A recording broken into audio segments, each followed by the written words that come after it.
There's a moment that comes to everyone who's on a spiritual path. A moment so subtle, so fleeting, that most people miss it entirely. It happens right before everything changes. Right before your old life stops fitting. Right before you can't pretend anymore that the person you were is the person you're becoming. You might be experiencing it right now, and you don't even realize it. It's that strange feeling of standing at the edge of something vast and unknown. It's the way certain conversations suddenly feel hollow. It's how you find yourself questioning things you never questioned before. It's the inexplicable urge to distance yourself from people and places that once felt like home. What if I told you that this isn't a crisis, it's a calling? What if this uncomfortable space you're in isn't something to fix, but something to honor? Because here's what most spiritual teachings won't tell you. The moment right before everything changes is actually the most sacred moment of your entire journey. This isn't about dramatic revelations or mystical experiences. This is about recognizing the quiet revolution that's already happening inside you. The one that's been building for months, maybe years. The one that's asking you to trust something you can't yet see, but somehow know is true. Today, we're going to explore what it really means to stand at this threshold and why recognizing this moment might be the most important spiritual practice you'll ever learn. When I talk about the moment before everything changes, I'm not referring to those obvious life transitions, the job loss, the breakup, the move to a new city. Those are external shifts that force change upon us. What I'm describing is something far more subtle and infinitely more powerful. The internal shift that happens when your soul begins to outgrow your current reality. This is what spiritual traditions have called the dark night of the soul, but I think that term is misleading. It suggests something ominous, something to endure. What we're really talking about is more like the dawn of the soul, that liminal space between who you were and who you're becoming, where everything feels uncertain because everything is becoming possible. Unlike the spiritual bypassing that's so common today, where people use spirituality to avoid difficult emotions or real-world responsibilities, this moment demands complete presence with discomfort. It's not about transcending your human experience, it's about finally becoming fully human in a way you never have before. In 2026, with the energy of new beginnings and Plutonian transformation in the air, more people are experiencing this threshold moment than ever before. It's as if the collective consciousness is going through its own metamorphosis, and those of us who are sensitive to energy are feeling it first. This isn't the kind of change you can force or schedule. You can't manifest your way through it or positive think your way around it. It requires something our culture has forgotten how to do, the art of sacred waiting, of being present with the unknown, of trusting the process even when you can't see the outcome. The moment before everything changes is characterized by three distinct experiences: a growing sense of disconnection from your old life, an inexplicable knowing that something significant is coming, and a deep longing for something you can't quite name. These aren't symptoms of depression or anxiety, though they can feel similar. They're signs that your consciousness is expanding beyond the boundaries of who you thought you were. Understanding this moment is crucial because how you navigate it determines not just what changes, but how gracefully you move through the transformation that's already begun. The first sign that you're in this sacred threshold is what I call the great distancing. You start pulling away from people, places, and activities that once felt essential to your identity. This isn't conscious rejection. It's more like a natural gravitational shift, as if your energy field is literally changing frequency. Let me give you a specific example. Sarah, a marketing executive in her 30s, came to me completely confused about what was happening in her life. "I used to love going out with my work friends," she said. "We'd grab drinks after difficult days, complain about our bosses, plan weekend trips. But lately, sitting in those conversations feels like wearing clothes that don't fit anymore. I find myself making excuses not to go, and when I do go, I feel like I'm watching myself from outside my body." What Sarah was experiencing wasn't social anxiety or depression.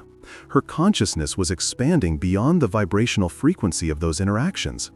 The conversations that once provided comfort and connection now felt energetically draining because she was no longer resonating with that level of awareness. This is like a butterfly still trying to fit into its chrysalis. The form that once provided safety and identity now feels restrictive and artificial. But here's what's crucial to understand. This distancing isn't about judgment. It's not that these people or activities are wrong or lower vibrational. They simply no longer match the frequency you're becoming. The challenge is that this process often happens before you have clarity about what you're moving toward. You know what doesn't fit anymore, but you don't yet know what will fit. This creates a profound sense of loneliness. Not just the loneliness of being physically alone, but the existential loneliness of being between worlds. In our hyper-connected culture, this natural distancing can feel like failure. We're told that healthy people maintain consistent relationships, that pulling away is antisocial or selfish. But spiritual growth often requires periods of withdrawal, of going inward to discover what's emerging. Indigenous cultures understood this and created rituals around these threshold times. We've lost those containers, so we pathologize what should be honored. The key is learning to trust this process without making it mean something's wrong with you. When you feel the urge to distance yourself from certain people or situations, instead of forcing yourself to maintain those connections out of obligation, ask yourself, what is my energy telling me right now? What does my soul need in order to grow? Sometimes the most loving thing you can do, for yourself and others, is to honor this natural distancing. It doesn't mean these relationships are over forever. It means you're creating space for something new to emerge, both in yourself and in how you relate to others. This distancing is your soul's way of protecting the delicate process of transformation that's happening within you. The second sign of standing at this threshold is what I call the knowing without knowing. You develop an unshakable sense that something significant is about to shift in your life, but you have no logical reason for this feeling. It's not based on external circumstances or rational analysis. It's a deep, cellular knowing that change is coming. This knowing often manifests as a strange restlessness, like you're waiting for something but you don't know what. You might find yourself making decisions that don't make sense to others, or even to your logical mind. You turn down opportunities that would have excited you before. You feel drawn to new experiences without understanding why. You start preparing for something you can't name. Michael, a successful architect, described it this way. For months, I had this feeling that I needed to simplify my life. I started decluttering my apartment, paying off debts, even though financially everything was fine. My friends thought I was having a midlife crisis, but it didn't feel like crisis. It felt like preparation. I couldn't explain what I was preparing for, but the urge was so strong I couldn't ignore it. 6 months later, Michael received an unexpected opportunity to work on a humanitarian project in Southeast Asia, something that required exactly the kind of flexibility and freedom he had unconsciously been creating in his life. This knowing operates through what we might call future memory. Your consciousness somehow sensing the trajectory you're on before your mind can comprehend it. It's as if your soul is already living in the reality you're moving toward, while your personality is still catching up. The challenge with this experience is that our culture demands logical explanations for everything. When you can't articulate why you know something is coming, people assume you're being dramatic or delusional. You might even start doubting yourself, trying to talk yourself out of this knowing because it doesn't fit the rational framework you've been taught to trust. But here's what I've learned from working with hundreds of people going through spiritual transitions. This inexplicable knowing is one of the most reliable guidance systems you have. It's your consciousness operating from a level of awareness that transcends linear time and logical causation. The practice is learning to trust this knowing without needing to understand it, to make space for the possibility that you're being guided by intelligence that operates beyond your rational mind. This doesn't mean abandoning discernment or making reckless decisions. It means expanding your definition of intelligence to include the wisdom of your soul. When you feel this knowing arising, instead of dismissing it or demanding explanations, try asking, how can I honor this guidance? What small steps can I take to align with what I'm sensing? Often, the knowing doesn't require dramatic action, just a willingness to stay open and responsive to what's emerging. This knowing is your soul's way of preparing you for the transformation that's already in motion. The third sign of this sacred threshold is perhaps the most difficult to navigate, a deep longing for something you cannot name. It's not wanting a specific thing, a new job, relationship, or location. It's a soul-level yearning for a way of being that doesn't yet exist in your current reality. This longing feels different from ordinary desires. Regular wants are specific and achievable. You want to travel to Italy, learn to play guitar, or find a romantic partner. This spiritual longing is more like homesickness for a place you've never been. It's the feeling that there's a version of your life, a version of yourself, that you're meant to be living, but you can't quite access it yet. Emma, a therapist in her 40s, described it beautifully. I would wake up some mornings with this ache in my chest, like I was missing something essential. But when I tried to figure out what it was, there was nothing specific I could point to. I had a good career, loving relationships, a comfortable life, yet something in me was crying out for more. Not more stuff, not more achievements, but more aliveness, more authenticity, more connection to something sacred that I couldn't even define. This longing often intensifies during quiet moments, in meditation, during walks in nature, or in those liminal spaces between sleep and waking. It's as if your soul is trying to communicate something your mind isn't yet equipped to understand. The difficulty is that our consumer culture has trained us to interpret all longing as something that can be satisfied through acquisition or achievement. When this deeper longing arises, we often try to fill it with external things. We redecorate our homes, plan elaborate vacations, or throw ourselves into new projects. But nothing quite touches the depth of what we're yearning for. This is because what you're longing for isn't something you can get, it's something you're becoming. You're homesick for the version of yourself that exists on the other side of this transformation. You're yearning for a way of living that's more aligned with your soul's purpose, more authentic to who you really are beneath all the conditioning and expectations.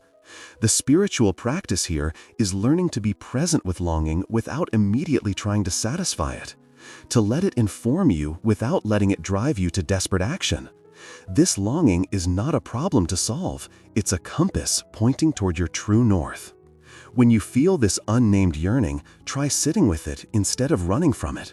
Ask it, what are you trying to tell me? What quality of experience are you pointing toward? Often, the longing will reveal not what you need to do, but how you need to be. It might be pointing toward more creativity, more solitude, more community, more service, or more presence. This longing is your soul's way of calling you toward the life you're meant to live, the one that's waiting just beyond the threshold you're standing on. Let me tell you about David, because his story illustrates perfectly what it looks like to navigate this threshold with grace and trust.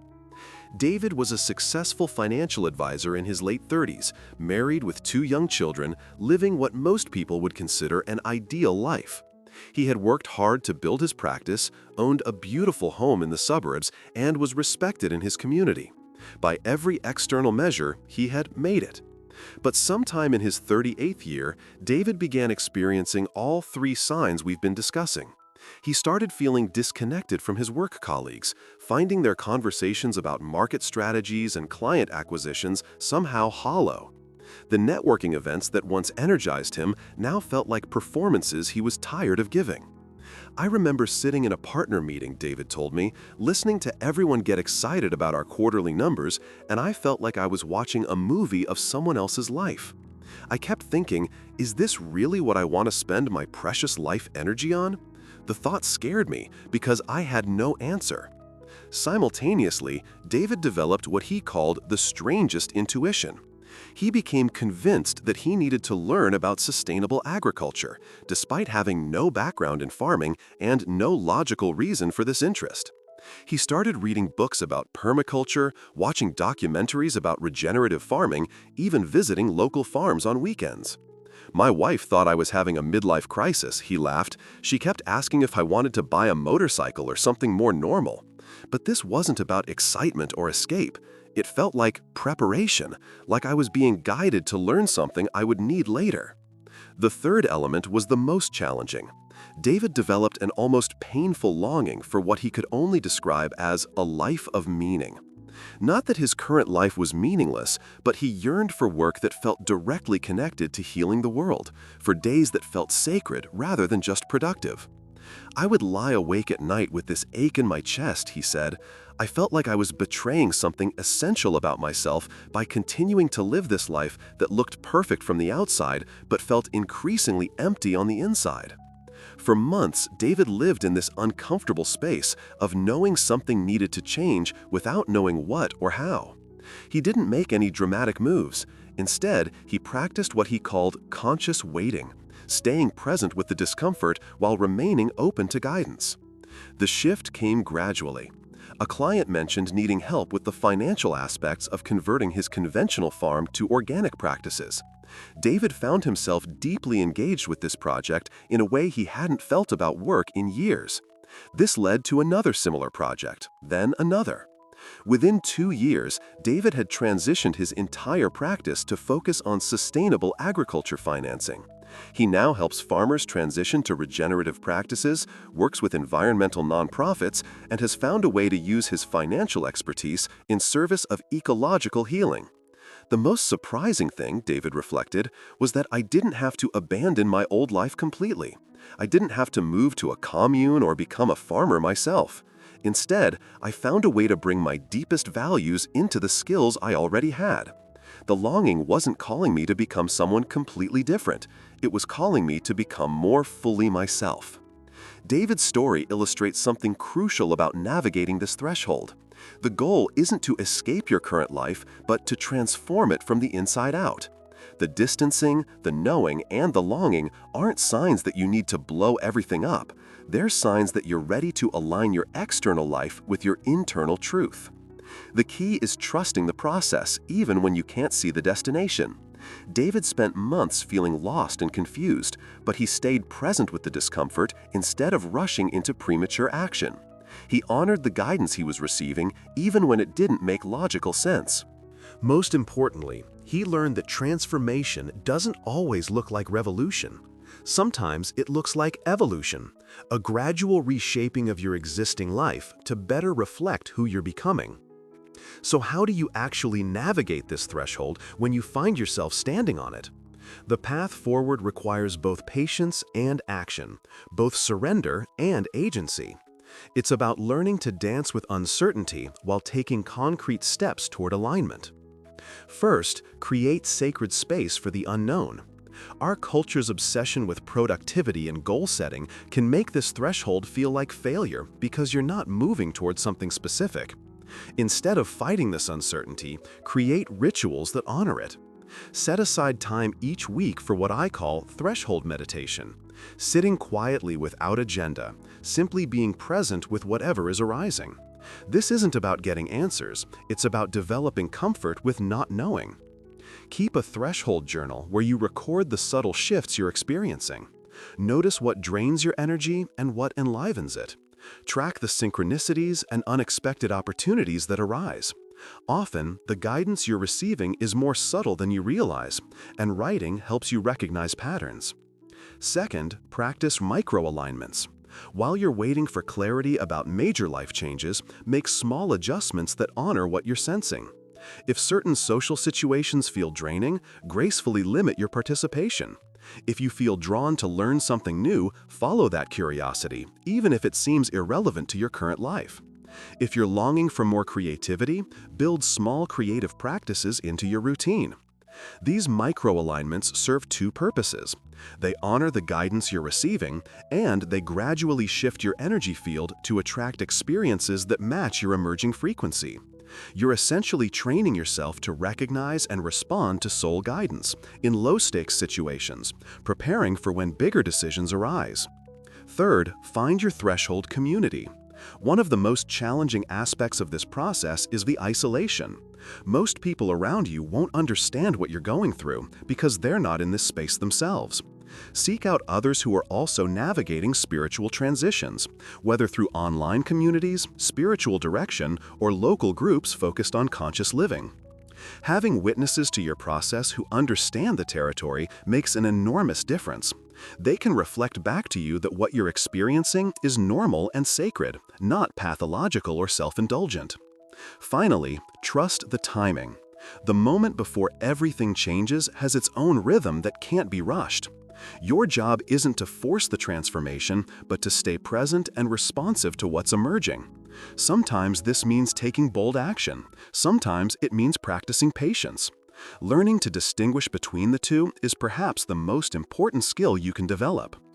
Remember, you're not broken, lost, or behind schedule. You're exactly where you need to be in your soul's evolution. The discomfort you're feeling isn't a sign that something's wrong. It's a sign that something's becoming right. And that, my friends, is perhaps the most profound spiritual truth of our time. The moment before everything changes is not a crisis to be solved, but a sacred passage to be honored. In a world that demands constant certainty and immediate answers, learning to trust the wisdom of not knowing becomes a radical act of faith. What we've explored today, the natural distancing, the inexplicable knowing, the unnamed longing, these aren't symptoms of spiritual confusion. They're signs of spiritual maturity. They indicate that your consciousness is expanding beyond the boundaries of who you thought you were, preparing you for a way of living that's more authentic, more aligned, more alive. In 2026, as we navigate this unprecedented time of collective transformation, more and more people are finding themselves at this threshold. The old ways of being human are no longer sufficient for the challenges and opportunities we face. We're being called to evolve not just individually, but as a species. And that evolution begins with individuals like you having the courage to trust the process of becoming. The next time you feel that uncomfortable sense of standing between worlds, remember, you're not lost, you're not behind, you're not doing anything wrong. You're participating in the most sacred work there is, the conscious evolution of human consciousness. Your willingness to stay present with uncertainty, to honor the guidance you're receiving, to trust the process even when you can't see the outcome, this is how transformation happens.